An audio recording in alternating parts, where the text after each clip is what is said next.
చెవు గలవాడు వినుగాక, గ్రహించుదురుగాక. చాలా సంతోషం. దేవుడు ఆయన మహాకరికరాన్ని బట్టి 2025వ సంవత్సరం గడిచిన 2 నెలలు కూడా కంటికి రెప్పలా ప్రభు మనల్ని కాపాడారు. 3వ నెలలో మరి మొదటి ఆదివారం ఆయన సన్నిధిలో నిలిచే భాగ్యాన్ని కూడా ప్రభు మనకి ఇచ్చారు. చాలా విషయాల కొరకు ఎప్పటిదాకా మనం ప్రార్థన చేశాం.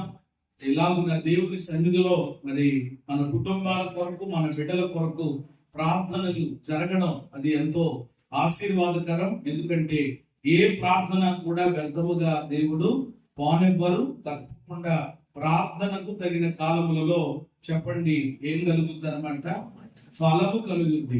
హల్లెలూయా. దాన్ని ఏమంటారంటే ప్రార్థన ఫలం అంటారు. చెప్పండి ఏ ఫలము అది. కాబట్టి ఆ ప్రార్థన విషయంలో ఎవరు కూడా మరి అనాలోచితంగా నిర్లక్ష్యంగా ఉండకూడదు. ఒకరి కోసం ప్రార్థన చేసినప్పుడు ఒకవేళ నీకు ప్రార్థన రాకపోయినా కానీ అవును ఆయన ఏకీభవించాలి తప్ప మధ్యలో మాట్లాడడం ఇలాంటి పనులు చేయడం అది మనకు క్షేమం కాదని, మీ ఆశీర్వాదాన్ని మీరు ఎక్కడైనా పోగొట్టుకుంటారని భయంతో నేను మీకు చెబుతున్నాను. కాబట్టి నీవు దేవుని మందిరములకు పోవునప్పుడు నీ ప్రవర్తన మనం జాగ్రత్తగా ఉంటే తప్పకుండా దేవుడు మనలను దీవించి ఆశీర్వదిస్తారు.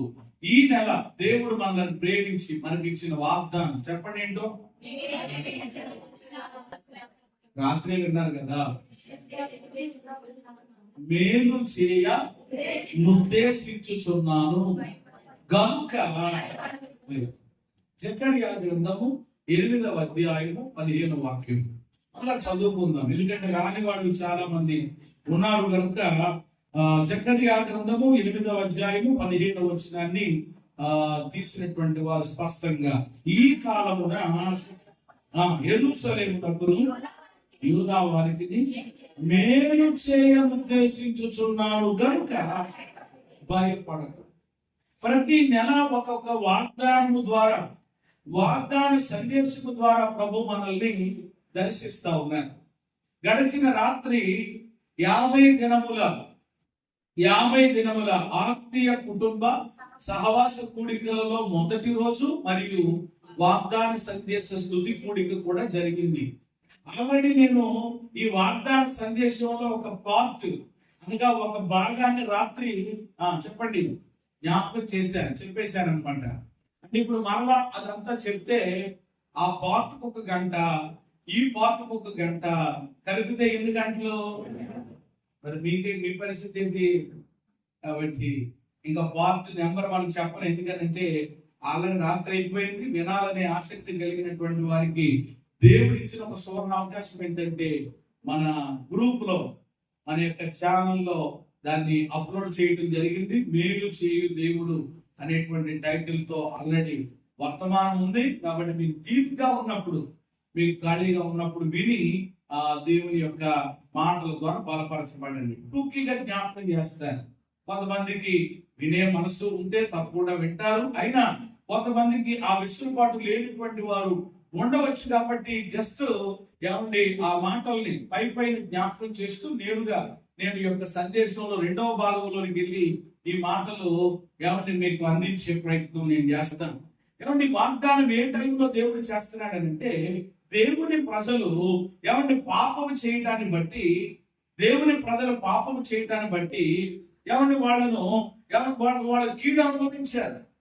కీడు అనేది వాళ్ళకి కలిగింది. వాళ్ళు చేసినటువంటి అవిధేయతను బట్టి, వాళ్ళు చేసినటువంటి అతిక్రమ క్రియలను బట్టి కీడు వాళ్ళు అనుభవించారు, చాలా నష్టం అనుభవించారు. అయితే మరలా దేవుడు ప్రేమ గలవాడు గనుక, దయగలిగిన వాడు గనుక వారితో ఈ వాగ్దానం పూర్వకంగా మాట్లాడుతున్నారు. ఏమనంటే, సరే మీ జీవితంలో ఏదో అయిపోయింది, అయితే ఇది మొదలుకొని ఇప్పటి నుంచి అయినా మీరు మంచిగా జీవిస్తే, మీరు చక్కగా నా మార్గాలలో నడిస్తే, నేను మీ బ్రతుకుల్లో కలిగి ఉన్నటువంటి ఉద్దేశం ఏమిటి అనంటే మేలు చేయ ఉద్దేశించుచున్నాను అని దేవుడు తన ప్రజలైనటువంటి వారికి ఈ వాగ్దానమును అనుగ్రహించడం జరిగింది.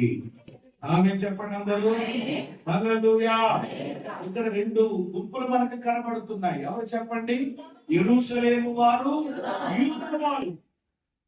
యెరూషలేము వారితో, యూదా వారితో అనగా యెరూషలేము వాళ్ళైనా యూదా వాళ్ళైనా ఒకటే. వాళ్ళు ఎవరు అంటే దేవుని ప్రజలు. చెప్పండి ఎవరు అంటే దేవుని ప్రజలతో దేవుడు చెప్తున్న మాట. ఏమండి, ఈ రోజు ఇక్కడ కూర్చున్నటువంటి నీవు నేను మనము కూడా ఎవరమై ఉన్నాము అని అంటే దేవుని. ఎందుకని ఎలా దేవుని ప్రజలమయ్యాం అంటే ఆయన తన స్వరక్తం ఇచ్చి మనలను సంపాదించుకున్నాడు. ఆయన తన రక్తంతో విలువ పెట్టి మనలను కొన్నారు, కన్నారు. ఆయన సొత్తుగా, ఆయన బిడ్డగా నిన్ను నన్ను చేసుకున్నారు. కాబట్టి నువ్వు ఆయన బిడ్డవు.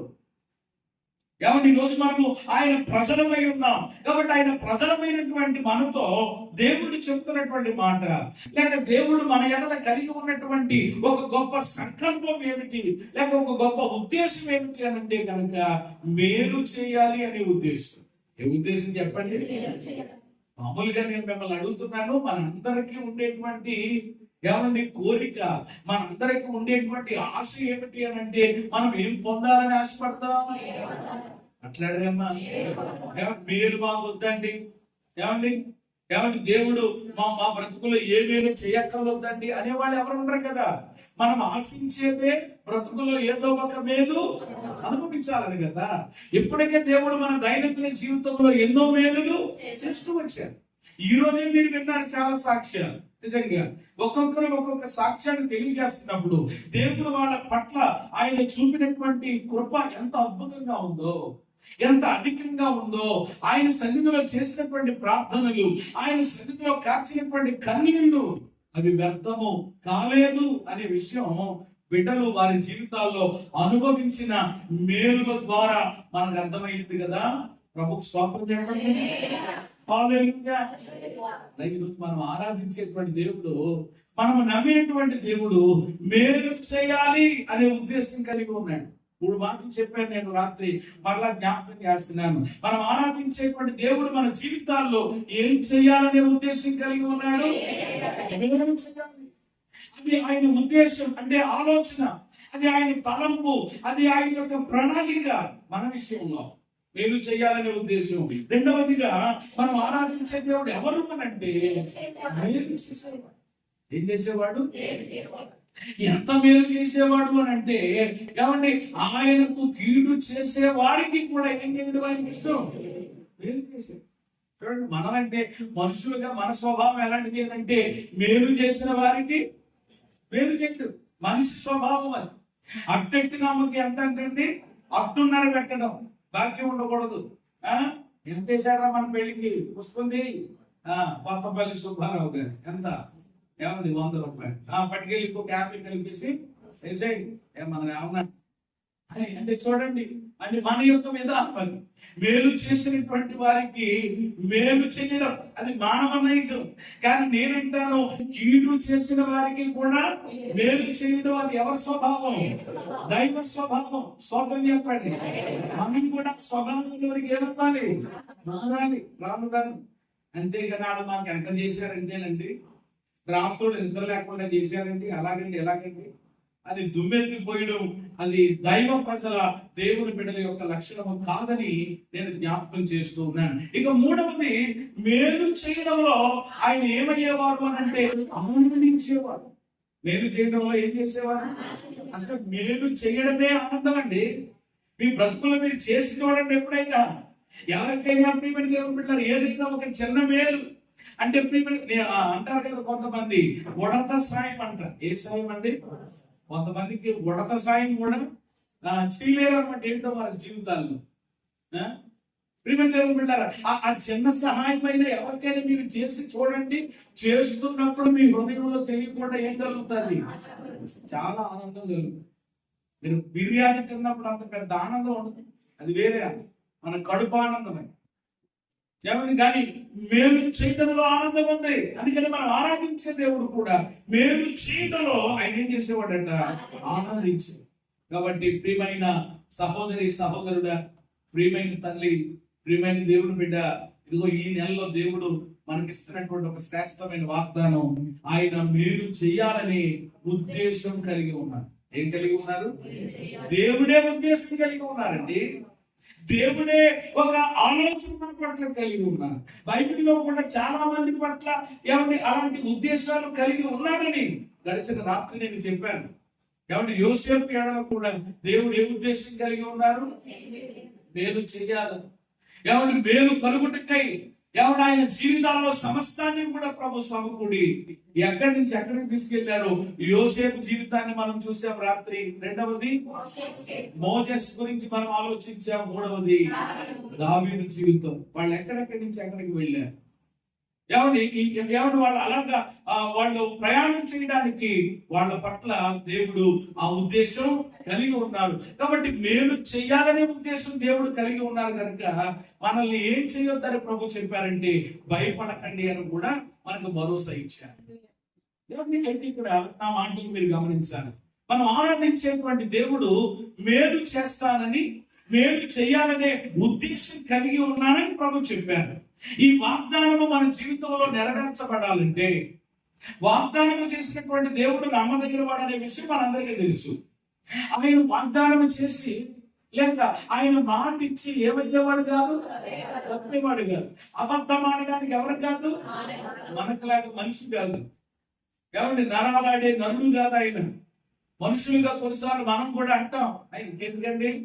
కొంతమంది ఎవరితోటో కాదు, ఏమంటే ప్రేమ దేవుడు పిల్లలు దేవునితో కూడా మాటలు ఇచ్చి, ఏమంటే దైవ సేవకులుగా మాకు కూడా మాట ఇచ్చి తప్పేసేటువంటి వాళ్ళు చాలా మంది కనబడుతూ ఉంటారు. కానీ మనం ఆరాధించే దేవుడు ఇచ్చిన మాట ఏమవడం అనమాట.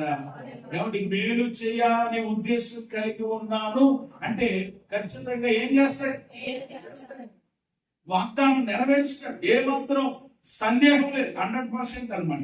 అయితే నేనేమంటాను అని అంటే ఈ వాగ్దానం మన జీవితంలో నెరవేర్చబడాలంటే ఏమంటే దేవుడు నీకు మేలు చేయాలనంటే ఇక్కడ మనము చేయాల్సినటువంటి కార్యాలు కూడా ఉన్నాయి. చాలాసార్లు వాగ్దానము విన్నప్పుడు కానీ చదువుతున్నప్పుడు కానీ చాలా అద్భుతంగా ఉంటది అనమాట. అవును కదా, అవునా అని సంతోషం. ఏమంటే సంతోషించడం మంచిదే. అయితే ఏమంటే ఈ వాగ్దానంతో పాటు దేవుడు ఏమంటే ఒక షరతు కూడా ఇస్తాడనమాట. వాగ్దానము దేనితో కూడినది అని అంటే షరతుతో కూడినది. ఏమంటే అలాగని చెప్పి ఆ షరతులు ఏమంటే మనలను భయపెట్టే షరతులుగా ఉందో, ఆ షరతులు కఠినమైన షరతులుగా ఉండో. ఎందుకంటే ఏమంటే మనము మోయలేనటువంటి ఏ భారము మన మీద ఆయన ఏం చేయడు అంటే మనము చేయగలిగిన పని దేవుడు మనకి చెబుతారు. కాబట్టి ఈ యొక్క నెలలో ఈ వాగ్దానం మన జీవితాల్లో సంపూర్ణం అవ్వాలంటే, ఏమంటే ఈ యొక్క వాగ్దానం యొక్క ఫలం మనం పొందాలంటే, ఈ వాగ్దానం యొక్క ఏమంటే నెరవేర్పు ఈ నెలలో మీరు అనుభవించాలంటే దేవుడు ఏం చేయాలో ఆ విషయాలు కూడా అక్కడ ఉన్న ప్రజలకి తెలియజేశారు. ఈ రోజు మనం కూడా తెలియజేస్తున్నారు. రండి ఆ మాటలు ఏంటో చదువుకుందాం. జకర్యా గ్రంథం మరలా 8వ అధ్యాయం 15వ వచనంలో వాగ్దానం ఉంది, మేలు చేయని ఉద్దేశించుచున్నాను కనుక భయపడకండి అని. ఇప్పుడు 16వ వచనం చదవండి. మీరు చేయవలసిన కార్యములు ఏమనగా, ఏమంటున్నాడంటే దేవుడు, ఇదిగో నేను మేలు చేయాలనే ఉద్దేశము కలిగి ఉన్నాను. నేను ఒకసారి ఫిక్స్ అయ్యానంటే ఎవరు దాన్ని మార్చలేరు, ఎవరు దాన్ని త్రిప్పలేరు. నేను తప్పకుండా చేస్తాను. అయితే మీరు చేయవలసిన కార్యాలు కూడా ఉన్నాయి. మేము ఏమీ చేయమండి, అలా వస్తామండి, ఏమండి కుందరపు బొమ్మలాగా మేము అలాగ కూర్చుంటామండి, వెళ్ళిపోతామంటే కాదు. కొన్నిసార్లు దేవుని పిల్లలమైనటువంటి మనము దేవుని వాక్యములకు మనము విధేయత చూపాలి. దేవుడు ఏమైతే చెప్పారో అది మనము చెయ్యాలి. ఆయన చెయ్యమన్న పని మనము చేయాలి. ఆయన చెయ్యవద్దు అని చెప్పిన పనిని మనం ఏం చేయాలి? ఇది దేవుని పిల్లలు పొందాల్సినటువంటి మంచి లక్షణం. కాబట్టి వాగ్దానం నెరవేర్పు ఎవరి దేని మీద ఆధారపడి ఉంది అని అంటే మనము చేయవలసిన కార్యం. చెప్పండి, మనము చేయవలసిన కార్యం ఏంటా కార్యం? సమయాన్ని బట్టి నేను ఎక్కువ వివరించుకోండి, జ్ఞాపకం చేస్తాను. నెంబర్ 1 మొట్టమొదటిది ప్రతి వాడు తన పొరుగు వాడితో సత్యమే మాట్లాడవలెను. చాలు. ఏమంటే ఇప్పుడు ఈ 2025 మార్చి మాసంలో దేవుడు ఇచ్చినటువంటి వాగ్దానం మన జీవితంలో నెరవేరాలంటే ఎంతమంది నెరవేరాలని కోరుకుంటున్నారో వారు చేయాల్సిన పనులు ఇవి. నా మట్టుకు నేను, మీ మట్టుకు మీరు, ప్రతి ఒక్కరు చేయాలి.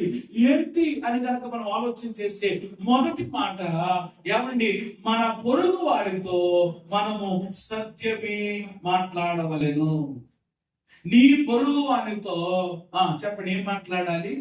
సత్యమే మాట్లాడాలి. అమ్మ, ఏం మాట్లాడాలండి? సత్యమే మాట్లాడాలి. సత్యం మాట్లాడటం అంటే ఏంటి అమ్మా? సత్యం మాట్లాడటం అంటే తెలుసు కదా, నిజం నిజం వాస్తవం ఉన్నది ఉన్నట్లు మాట్లాడు. ఈ రోజు మేలు పొందాలని అందరికి సంబరమే, మేలు చేయాలని కూడా దేవునికి ఆనందమే.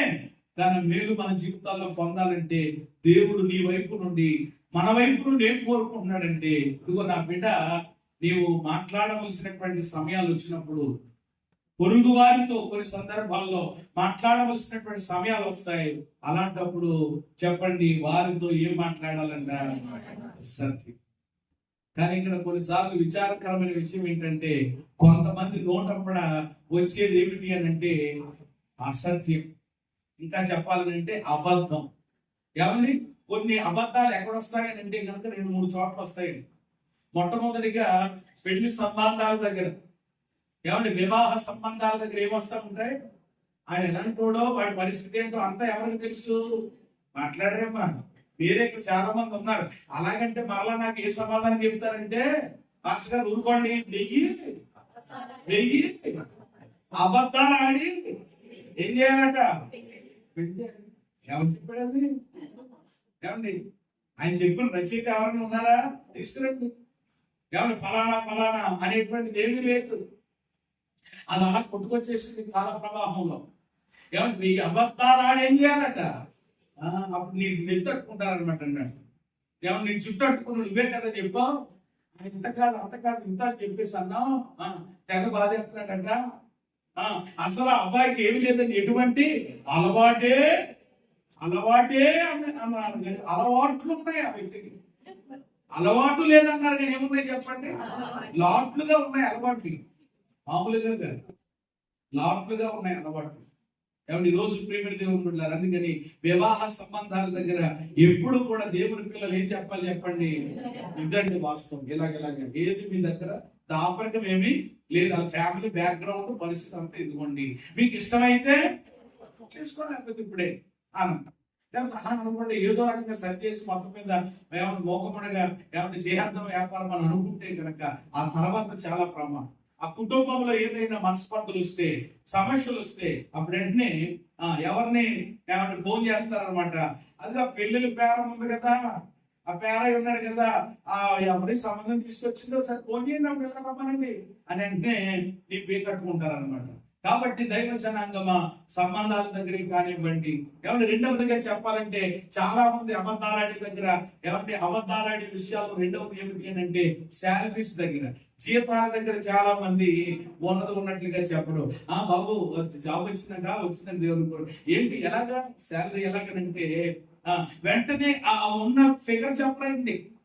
ఏమంటే 20,000 రూపాయలు ఇస్తున్నారు, లేకపోతే 30,000 రూపాయలు ఇస్తున్నారు. చెప్తే ఏంటి? ఎవరు 50,000 1,00,000 ఒకవేళ చెప్పడం వల్ల ఏమైపోయింది? అస్సలు ఏమండి చెప్పడం, అయ్యో బాబోయ్ అంత చేతి వచ్చేస్తుందా అని అనుకుంటారేమో. లేకపోతే ఆ జీతం ఎక్కడెట్టామని చెప్పి మొత్తం మీద ఏమంటే ఎవరైనా పట్టిపోతారా? జీతం కూడా చెప్పడం చాలా సీక్రెట్.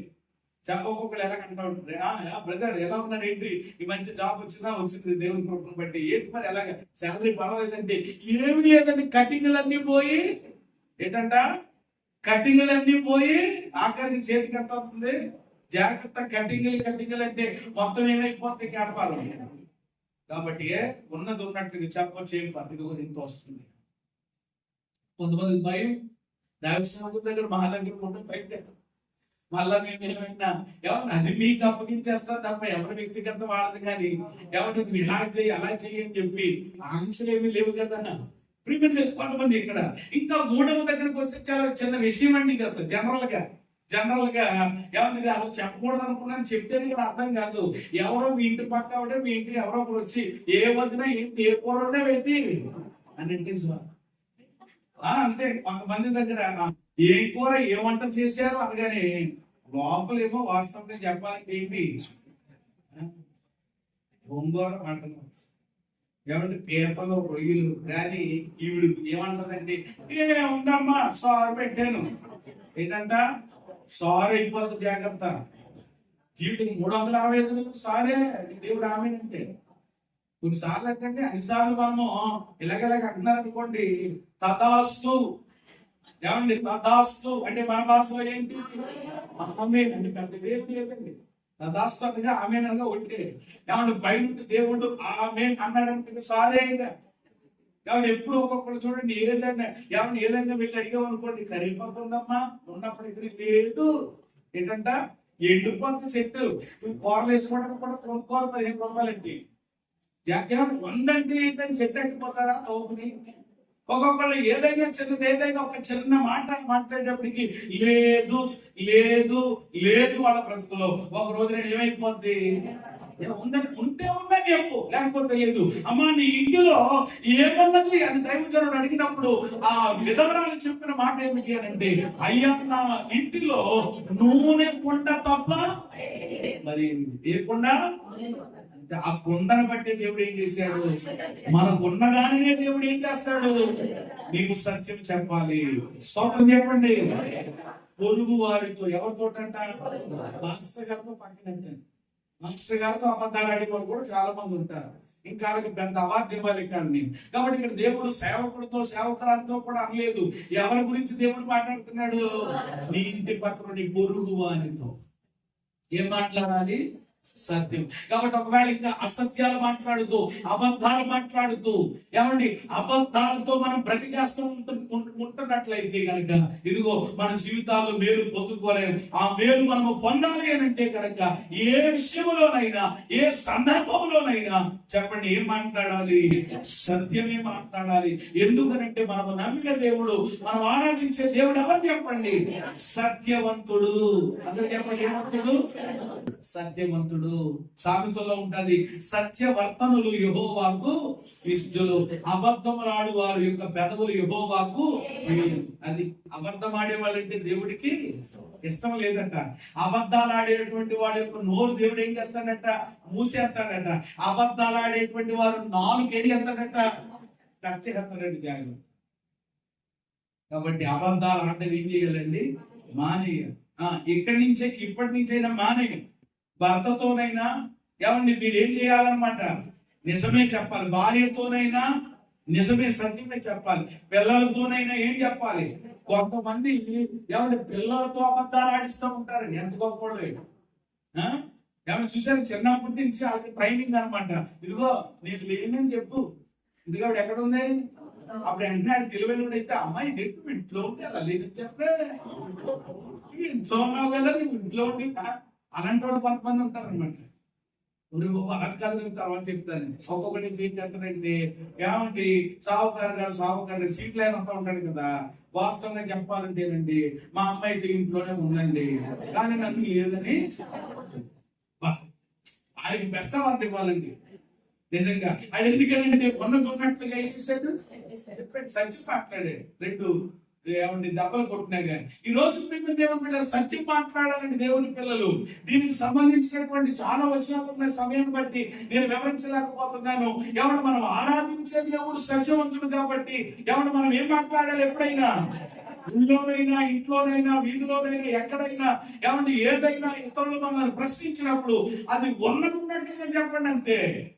ఉదాహరణకి వంట ఏం చేశారని అడిగారు, ఉన్నదని చెప్తే ఎక్కడెట్టారని పరిగెట్టుకుంటూ వెళ్ళిపోయి ఏమండి ఆ యొక్క పట్టుకెళ్ళిపోతారా పాత్ర, లేపారు కదా ఎవరు తీసుకుంటారు అంతే. ఇష్టమైతే వేస్తాం, లేకపోతే లేదు చెప్తా. అందులో పెద్ద విషయమే ఉందండి.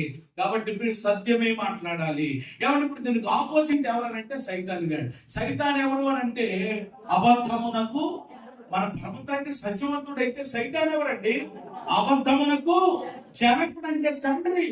అబద్ధాలు ఆడే వాళ్ళందరూ ఎవరంట, సైతాన్ గారి యొక్క పిల్లలని నేను చెప్పట్లేదు, యోహాను సువార్తలో యేసయ్య చెప్పారు. కాబట్టి ఈ రోజు మనము సత్యవంతుని పిల్లలమైతే చెప్పండి, ఏం మాట్లాడాలి? సత్యమే మాట్లాడాలి. నిర్గమకాండము 20వ అధ్యాయము నిర్గమకాండం 20:16 ప్రకారం అబద్ధమునకు మనము దూరంగా పారిపోవాలి. అబద్ధానికి ఏం చేయాలి? దూరంగా పారిపోవాలి. కీర్తనల 15:2 కూడా నోట్ చేసుకోండి. కీర్తనల 15:2 కూడా నోట్ చేసుకోండి. తీస్తే చదివేయచ్చు, లేకపోతే హృదయపూర్వకముగా నిజము పలుకువాడే. చాలు. నిజం పలకడం అనే దాని గురించి అక్కడ వాక్యంలో రాయబడ్డది. కాబట్టి రోజు దేవుడు మేలు చెయ్యాలని ఉద్దేశం కలిగి ఉన్నాడు. ఆ మేలు మన జీవితంలో జరగాలి, అది నువ్వు పొందుకోవాలి అని అంటే చెప్పడం మనం ఏం మాట్లాడాలి? చాలా మంది నోరు లెక్కలేదు. అమ్మ ఏం మాట్లాడాలి? ఎంతవరకు ఏదైపోయిందండి, ఎంతవరకు ఏదైపోయింది? ఇది మొదలుకుని ఈ మార్చి నెల 2వ తారీఖు వరకు ఈ పరిశుద్ధ బలలో మనం చేయలేకపోతున్నాం. మరి కొద్దిసేపట్లో ప్రభు బలలోనికి వెళ్ళబోతున్నాం. కాబట్టి మనము పరిస్థితి చేసుకోవాలి. కాబట్టి ఎంతవరకు ఏదైపోయింది, ఇది వరకు ఈ రోజు నుంచి అయినా మనమందరము ప్రతి విషయములో సత్యమే మాట్లాడుదుము గాక. సత్యమే మాట్లాడదుము గాక. నెంబర్ 2, రెండవది చదవండి. సత్యమును బట్టి, సమాధానకరమైన న్యాయమును బట్టి మీ గుమ్మములలో తీర్పు తీర్చవలెను. చాలు. ఒకటి, మేలు కలగాలంటే పొరుగు వారితో సత్యం మాట్లాడ నేర్చుకున్నాం. అది మొదటి మాట, దేవుడు చెప్పిన మాట. అది రెండవది, సత్యాన్ని బట్టి న్యాయాన్ని బట్టి తీర్పు తీర్చాలట. దేన్ని బట్టి అండి? సత్యాన్ని బట్టి న్యాయాన్ని బట్టి మన గుమ్మాలలో ఏం తీర్చాలి? తీర్పు తీర్చాలి. ఓ రకంగా చెప్పాలనుకుంటే మనము నమ్మిన దేవుడు కూడా, ఇప్పుడు ఇందాక పైకి వచ్చిన ఎలా చెప్పానో అలాగే మనము నమ్మి మనం ఆరాధిస్తున్నటువంటి దేవుడు ఎవరు అనంటే న్యాయము తీర్చే దేవుడు. ఏం తీర్చే దేవుడు? ఆయన తీర్పులు ఎలాంటివట? న్యాయమైన. ప్రకటన గ్రంథంలో వాళ్ళు ప్రభువుని స్తుతిస్తారు కదా, ఈ ప్రకటనలేదు. కానీ కీర్తనలు 9:3 చదవండి ఒకసారి. దావీదు ఏమన్నాడు ఒకసారి దేవుడి గురించి? కీర్తనలు 9:3 త్వరగా. నీవు నా పక్షమున వ్యాజ్యమాడి నాకు న్యాయము తీర్చుచున్నావు. చాలండి. ఇక్కడ దావీదు అంటున్నాడు, దేవా నీవు నా పక్షంగా ఉండి నాకేం తీరుస్తున్నావు? న్యాయము తీర్చుచున్నావు. అవును, మనం ఆరాధించేటువంటి దేవుడు అండి న్యాయము తీర్చినవాడు. 8వ వచనంలో ఉంటుంది చూడండి. 7వ వచనంలో యెహోవా శాశ్వతంగా సింహాసనీయుడై ఉన్నాడు, న్యాయము తీర్చుటకు ఆయన తన సింహాసనమును స్థాపించాడు. యెహోవా నీతిని బట్టి లోకమునకు తీర్పు, యథార్థతను బట్టి ప్రజలకు. మనం ఆరాధించే దేవుడు న్యాయవంతుడు. ఆయన తీర్పు తీర్చవలసి వస్తే దేన్ని బట్టి తీరుస్తాడు? న్యాయాన్ని బట్టి, నీతిని బట్టి, యథార్థతను బట్టి. మరి ఈ రోజు నువ్వు దేన్ని బట్టి? కొంతమంది అండి అసలు ఒక రకంగా చెప్పాలంటే మనం ఎవరము ఏమి కాము? చెప్పండి, మనం ఎవరు ఏమి కాము? తీర్పరులము కాము. అది చెప్పాలి మీరు పాయింట్. మనం ఎవరం కాదు?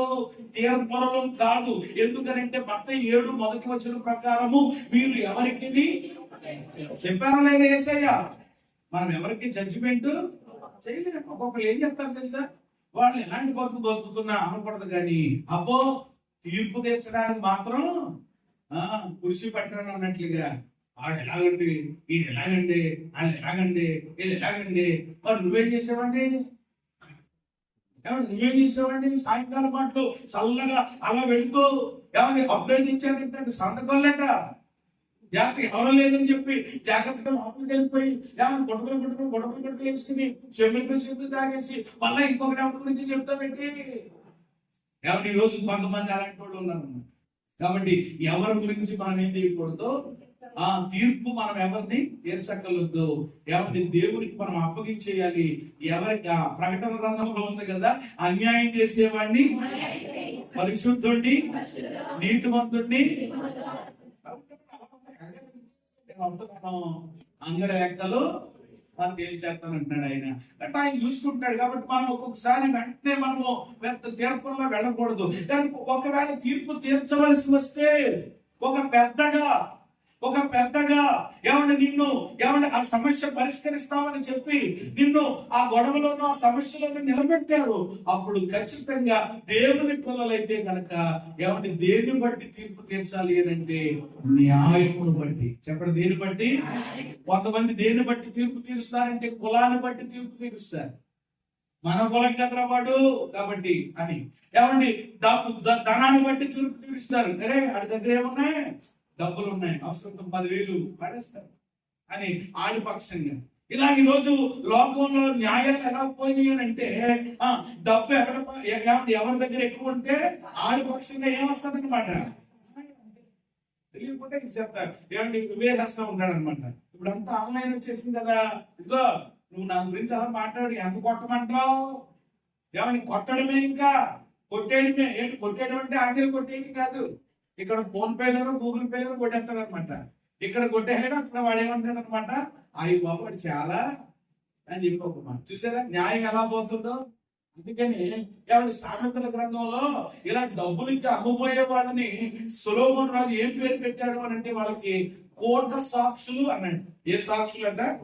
కోట సాక్షులు.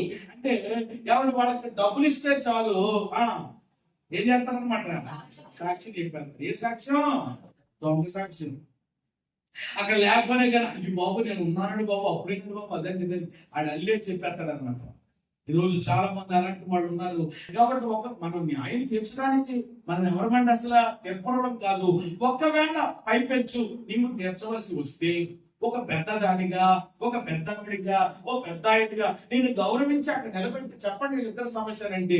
అక్కడ మన తరపుని, మన వర్గమని, కులమని, ధనమని, బలమని ఇవేమి చూసుకోకుండా న్యాయమును బట్టి మనం ఇతరులకు ఏం చేయాలి? తీర్పు తీర్చాలి. అలా తీర్చడం అది మనకు మేలు అవుతుంది. స్తోత్రం చెప్పండి.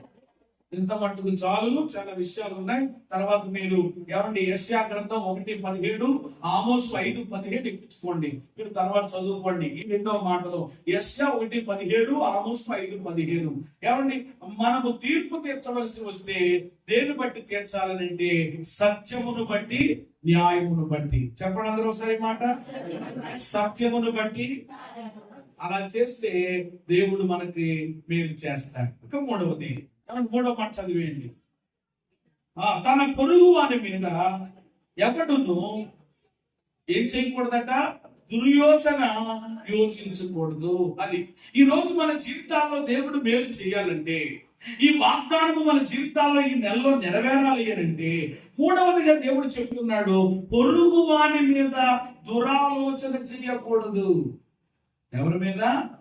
అన్ని పొరుగోడు గురించే, అన్ని దేవుడు పొరుగువాని గురించి దేవుడు మాట్లాడుతున్నాడు.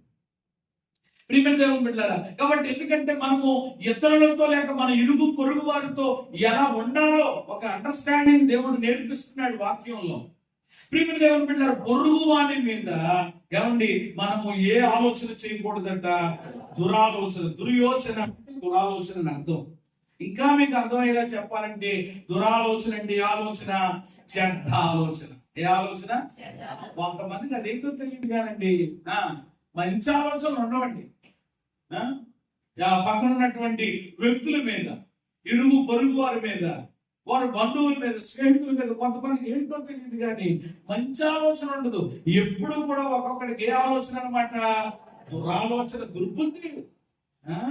నిన్న కాక మొన్న వస్తాడా, నిన్న కాక మొన్న వచ్చి పైన హెడ్ కిందే హెడ్ అని అనుకుంటే మరలా ఈ పక్కన హ్యాపీ అబ్బాయి ఎటువంటి ఏసేది మళ్ళా ఏంటిది? ఒక్కొక్కడికి ఏ ఆలోచన అనమాట అండి? దురాలోచన, దుర్బుద్ధి. ఏంటి కథ? నేను అంటాను ప్రేమిణ దేవుడు బిడ్డలారా, మన మీద ఒకవేళ ఎవరికైనా కింటక ఎన్ని దురాలోచనలు వాడు చేసుకున్నా ఆ దురాలోచనలన్నింటినీ దేవుడు ఏం చేస్తాడు అని అంటే నిర్వీర్యం చేసేస్తాడు. స్తోత్రం చెప్పండి. ఆ ఆలోచనలన్నీ ఏం చేస్తాడు? నిర్వీర్యం చేసేస్తాడు. నీరు గారిపోతాయి అన్నమాట. ఎందుకంటే ఆలోచన ఎలాంటిది? చెడ్డదండి. చెడ్డ ఆలోచన దేవుడు ఎలా నెరవేరుస్తాడు అసలు? ఇప్పుడు ఉదాహరణకి ఇస్సాకు ఉన్నాడండి. ఆయన ఎక్కడికి వెళ్ళి బావి తవ్వినా ఎక్కడ ఏం పడేయంట? మంచినీళ్లు పడేయంట. ఫిలిస్తీన్కి ఏం కలిగిందట? అసూయ వచ్చి దుర్బుద్ధితో, దురాలోచనతో ఈయన బావి తగ్గిన కాడల్లా ఏం చేసేవారంటే మట్టి పోసేవారట, మన్ను పోసేవారట. ఒక్కొక్కళ్ళు బతుకు ఏంటో తెలియదు కానండి, ఒక్కొక్క కుటుంబంలో మట్టి కొట్టడమే వాళ్ళ జీవితంలో పనిగా పెట్టుకుంటారు, మట్టి కొట్టాలనుకుంటారు. నేనంటాను, ఏమంటే దేవుడు ఒక వ్యక్తిని దీవించడం, ఒక వ్యక్తికి మేలు చెయ్యాలి అనే ఉద్దేశం ఆయన కలిగి ఉంటే, దేవుడు ఫిక్స్ అయిపోతే నువ్వెంత మట్టి కొట్టినా చెప్పండి అది ఏమవుతుంది అనమాట, ఎంత మన్ను పోసినా కానంటండి ఈయన మరలా వెళ్ళి ఇంకో చోట తవ్వితే మరలా. కాబట్టి ఈరోజు ఏమంటే పొరుగు వాని మీద ఏ ఆలోచన ఉండకూడదు.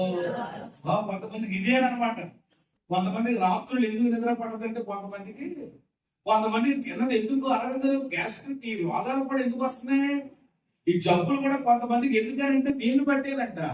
ఏమంటే వాడు ఎంతసేపు వాడి గురించి ఆలోచన చేసుకోడు, ఎలా కట్టేస్తున్నాడంట ఇది, ఎలాగండి ఎక్కడి నుంచి వచ్చేస్తుంది అసలు ఈ డబ్బులు, ఏమండి అసలు నీకేం తెలుసా కథ, ఏమండి ఈ మధ్య ఏమండి కట్టించేరా ఏం చేయకుండానంట, ఎలాగండి ఎలా కొనేస్తున్నారు వీళ్ళు, ఏమండి మొన్నేరా బాబు బండి కొన్నాడ్రా, మళ్ళా బండి కొని మళ్ళా బండి మార్చేసి ఇంకోటి ఏదో కొనేసాడురా, మళ్ళా బండి అంటే ఇంకోటి కారు కొనేసాడురా. ఏమండి ఒక్కొక్కడికి ఏంటనమాట ఇది, ఏ ఆలోచన. ఇక్కడ అలాంటి వాళ్ళు లేరని నేను అనుకుంటున్నారు, నా మీద స్తోత్రం చెప్పండి. కాబట్టి ఇతరులు ఎవరైనా బాగుండి క్షేమంగా ఉండి వాళ్ళు ఏదైనా కలిగి ఉంటే దాన్ని బట్టి దేవుని పిల్లలకి ఏం చేయాలి చెప్పడం, మనము సంతోషించాలి. పక్కన అబ్బాయికి జాబ్ వచ్చింది అనుకోండి, ఏమంటే మనం కూడా ఏం చేయాలన్నమాట, ఏమంటే ఆ వ్యక్తితో కొంతమంది ఏమండి మా అబ్బాయి ఇంకో స్వీట్ తీసుకోండి, మా అబ్బాయికి జాబ్ వచ్చిందని తెస్తే అవునా అవునా అని చెప్పి ఆ స్వీట్ తీసుకున్నట్టుగా తీసుకుని, ఏమంటే తిన్నట్లుగా తిని, ఏమండి ఆనందించినట్లుగా ఆనందించి, ఆయన ఇంకా మెట్లు దిగలేదు వెంటనే మొదలెట్టింది. కొంతమంది ఇలాంటి దుర్మార్గులు ఉంటారు కదండి, ఆ ఇంట్లో ఏదో కలిగిందని సంతోషిస్తుంటుంటే పోతారు ఎందుకు రాదు అని, కడతారు ఎందుకు కట్టరు, కొంటారు ఎందుకు కొండరు అని చెప్పి మూత అన్ని ఎక్కడికో తిప్పేస్తా ఉంటారండి. ఇది ఎట్టండి అసలు దేవుడి పిల్లలుగా ఆ విధానం సరైనటువంటిది కాదు కదా. ఏమంటే బైబిలే చెప్తుంది, మీలో ఎవరికైనా సంతోషం కలిగితే ఆ సంతోషించే వ్యక్తితో మీరు కూడా, ఎవరైనా బాధపడితే వారితో కూడా. దేవుడి పిల్లలు కదా, లోకస్తులు అలా ఉండొచ్చు కానీ మనం ఉండకూడదు కదా. కాబట్టి దేవుడి మాటలు, ఈ మాటలన్నీ దేవుడు ఎవరికి చెప్తున్న మాటలు, మరలా బయటోడుగా లోపలోడుగా. ఇశ్రాయేలు అంటే దేవుని ప్రజలకి, ఇదిగో మీరు పొరుగు వారి మీద ఏం చేయకండి, దురాలోచన చేయకండి, చెడ్డ ఆలోచన. ఏమంటే ప్రియమైన అసలు యేసయ్య మనకు నేర్పిన ఒక అద్భుతమైనటువంటి ప్రిన్సిపల్, దేవుడు మనకు ఇచ్చినటువంటి యేసయ్య ఇచ్చినటువంటి 2 ఆజ్ఞల్లో ఏమంటే మొదటి ఆజ్ఞ ఏంటి చెప్పండి, నీ ప్రభువును మొదటిగా ప్రేమించాలి, 2 నిన్ను వలె పొరుగు వాడిని ఏం చేయమంటున్నాడు దేవుడు, ప్రేమించమంటున్నాడు కానీ ఎలాంటి పనులు చేయమని చెప్పట్లేదు కదా. కాబట్టి ప్రేమించాలే తప్ప ఎప్పుడు ఏం చేయకూడదండి. నేను అంటాను, కనీసం ఒకరి గురించి మన హృదయాల్లో ఏ ఆలోచన పుట్టకూడదు అనమాట, చెడ్డ ఆలోచన, చెడ్డగా ఆలోచించకూడదు అసలు. వాళ్ళు మా గురించి ఎన్ని చెడ్డగా అనుకున్నా బాగుండాలనుకోవాలి తప్ప చెడ్డ ఆలోచన రానివ్వకూడదు. దావీదు విషయంలో అలా అనుకుంటున్నారంట. 31వ కీర్తన 11వ వచనంలో దావీదు రాశాడు చూడండి, దావీదు గురించి కొంతమంది ఎలా అనుకుంటున్నారంట. 31:13 నా శత్రువులు నేను నిందాస్పదుడనైతిని, నా పొరుగు వారికి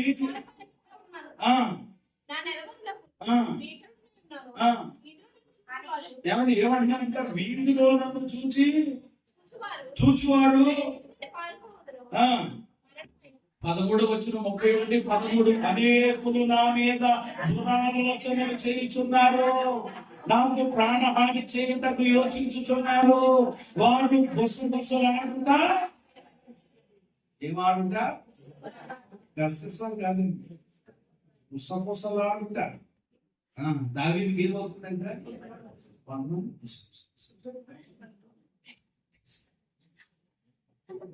ఇలాగ ఎంత పై మాట్లాడచ్చు కదా, ఓపెన్ రాదానికి ఓపెన్ లేదు.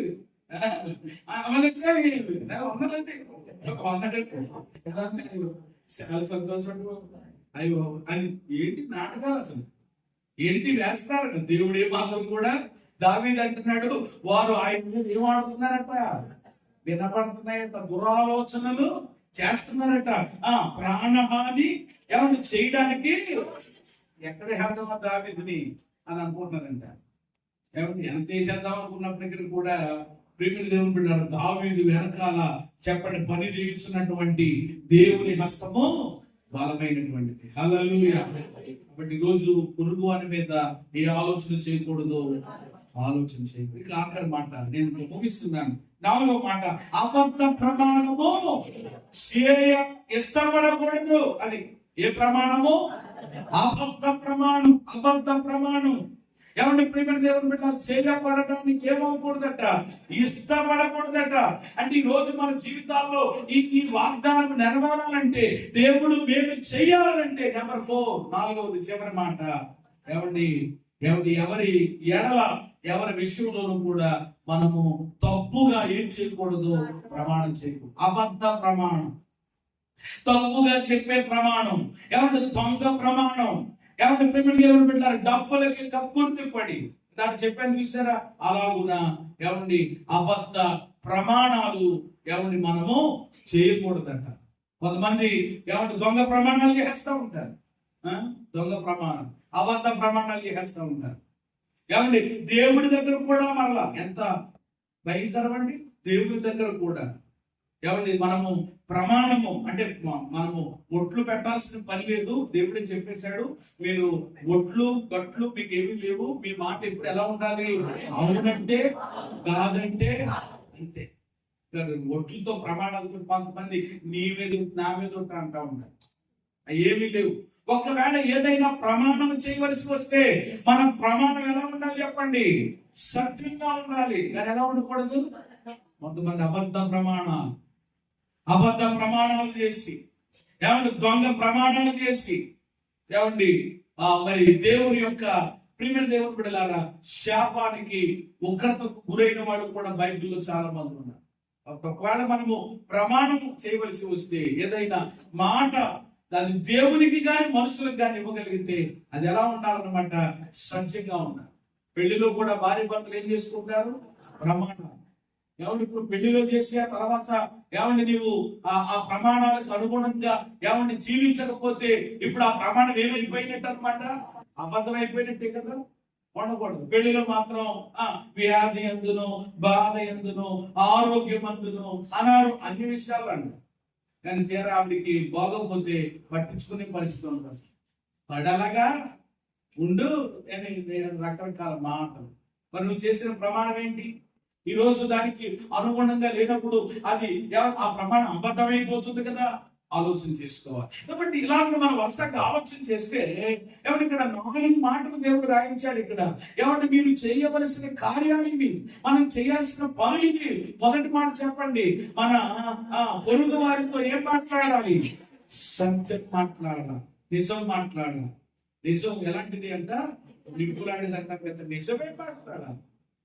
అబద్ధాలతో ఎంతకాలం అండి జీవితాన్ని ఎవడు జీవించేది? ఒకటి పొరుగు వారితో సత్యం మాట్లాడాలి, 2 సత్యాన్ని బట్టి న్యాయాన్ని బట్టి చేయాలి, తీర్పు తీర్చాలి. 3వది పొరుగు వారి మీద ఏ ఆలోచన చేయకూడదు, దురాలోచన చేయకూడదు. 4వది అబద్ధ ప్రమాణం చేయకూడదు, అసలు చేయడానికి ఇష్టమే పడకూడదు. ఇవన్నీ కూడా దేవుని వాక్యం ఏం చెప్తుందంటే ఇటువంటివన్నీ కూడా దేవునికి ఏంటంట, అసహ్యం. దేవుడు చెప్తున్నాడు ఫైనల్ గా ఆఖరికి, ఇదిగో ఇలాంటి పనులన్నీ నాకు ఎలాంటివి అనంటే అసహ్యం కలిగిస్తాయి. అంటే పొరుగు వారితో ఏమండి మరి అబద్ధం మాట్లాడడం కానీ, అబద్ధ ప్రమాణాలు చేయడం కానీ, నీతిని బట్టి న్యాయాన్ని బట్టి తీర్చకపోవడం కానీ, ఏమంటే దురాలోచనలు చేయడం కానీ, ఇలాంటి పనులన్నీ దేవునికి ఏంటంట అసహ్యమైనవి. అంటే దేవునికి ఏమాత్రము కూడా ఇష్టం లేవు. అసహ్యం అంటే మనకు తెలుసు కదా, చేదరించుకుంటాం. చాలా భయంకరంగా ఉంది. తెల్లగని ఎంత ఏమంటే అక్కడ మనం ఇస్తా ఉంటాము. అలాగే అన్ని చూసినప్పుడు కూడా మనకు అలాంటి ఫీలింగ్ కలగాలి. ఎవరు నేను చెడుపుని చూసినప్పుడు నీకు ఎలాంటి ఎవరు ఫీల్ అయితే నువ్వు ఫీల్ అవుతున్నావు, అలాగున ఈ విషయంలో కూడా బాబు నేను అలాగా చెయ్యవి అంటే నేను ఎలాగంటానమాట, దేవునికి అసహ్యమైనవి చెప్పండి మనకి కూడా అది అసహ్యం అవ్వాలి. వీటిని దేవుడు అసహించుకుంటున్నాడు. మనం కూడా ఏం చేయాలి, అసహించుకోవాలి. అప్పుడే ఈ వాగ్దానం మన జీవితంలో నెరవేరుతాం. వాగ్దానం మరొకసారి చదువుకుందామా? ఈ కాలమున యెరూషలేము వారికి, యూదా వారికి ఏం చేయబోతున్నాను? మేలు చేయ నిర్దేశించుచున్నాను కనుక. 2025వ సంవత్సరం మార్చి నెలలో దేవుడు మనల్ని ప్రేమించి ఇచ్చిన వాగ్దానం. ఈ వాగ్దానము ఈ కాలమున అనే మాట ఉంది, చూసారా? కాబట్టి వాగ్దానము ఏమండి ఈ నెలకు సంబంధించినది మాత్రమే కాదు, ఈ నెలకు సంబంధించింది మాత్రమే కాదు. ఈ నెలలోనే గడిచిన దినము నుండి ఏం ప్రారంభించబడ్డాయి? 50 దినాల ప్రార్థనలు ప్రారంభించబడ్డాయి. కాబట్టి వాగ్దానము ఈ నెలకు, ఈ 50 దినములకు ఏమండి సంబంధించింది. ఈ కాలమున, ఈ 50 దినముల ప్రార్థన కాలమున, ఈ సహవాస కూడికలు జరుగుతున్నటువంటి కాలమున నేను మీ జీవితాలు ఏం చేయబోతున్నాను? వేరు చేయాలని ఉద్దేశిస్తున్నాను. ఆయన ఉద్దేశం కలిగి ఉన్నారంట. తప్పకుండా ఆయన యోచించిందే ఏమవుతుంది చెప్పండి? ఓ చోట దేవుడే అంటాడు, నేను యోచించినట్లు అది స్థిరపరచబడును, నేను ఉద్దేశించినట్లు అది జరుగును అని యెషయా గ్రంథంలో ఉంది. అంటే దేవుడు ఏది యోచిస్తే అది జరుగుద్ది, దేవుడు ఏది ఉద్దేశిస్తే అది జరిగి తీరుద్ది. మరి దేవుడు ఏ ఉద్దేశం కలిగి ఉన్నాడు మన పట్ల? మేలు చేయాలని. చెప్పండి అమ్మా, ఏం చేయాలని? నీ జీవితంలో మేలు చేయాలని, నీ కుటుంబంలో మేలు చేయాలని, నీ బిడ్డలకు మేలు చేయాలని, నువ్వు ఎవరి గురించి ప్రార్థన చేస్తున్నావో వాడి జీవితంలో మేలు చేయాలని దేవుడు ఉద్దేశం కలిగి ఉన్నాడు.